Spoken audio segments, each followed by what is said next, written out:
প্রাথমিকভাবে ৩ রুটে চলাচল করবে এমআরটি লাইন ১ বা বাংলাদেশের প্রথম পাতাল রেল। ২০২৬ সালে এটি চালু হবে বলে আশা করা যাচ্ছে। চালু হলে প্রতিটি একমুখী মেট্রো রেল প্রতিবার ১২টি স্টেশনে থেমে ২৪ মিনিট ৩০ সেকেন্ডে বিমানবন্দর থেকে কমলাপুর যেতে পারবে। এছাড়াও ৯টি স্টেশনে থেমে ২০ মিনিট ৩০ সেকেন্ডে নতুন বাজার থেকে পূর্বাচল টার্মিনাল ও ১৬টি স্টেশনে থেমে ৩৫ মিনিট ৩০ সেকেন্ডে কমলাপুর থেকে পূর্বাচল টার্মিনাল পর্যন্ত যাতায়াত করবে। এতে দৈনিক ৮ লাখ যাত্রী যাতায়াত করতে পারবেন।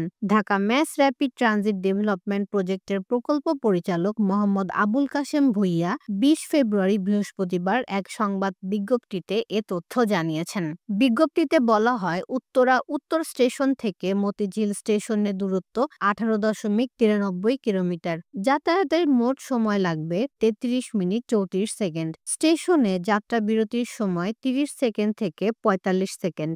দুই স্টেশনের মধ্যে সর্বোচ্চ গতিসীমা থাকবে ঘন্টায় ৯৯ কিলোমিটার।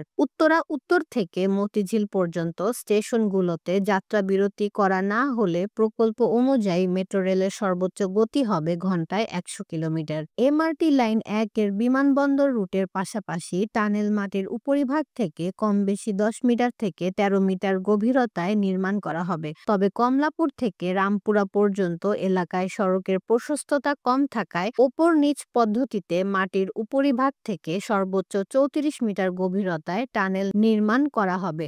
বিবৃতিতে আরো বলা হয়, কুড়িল থেকে পূর্বাচল টার্মিনাল পর্যন্ত উড়াল অংশের উচ্চতা সড়কের স্তর থেকে ১৪.১ মিটার থেকে ১৮.৩ মিটার রাখা হয়েছে। প্রতিটি মেট্রো রেলে সর্বোচ্চ ৩,০৮৮ জন যাত্রী পরিবহনের সক্ষমতা রয়েছে।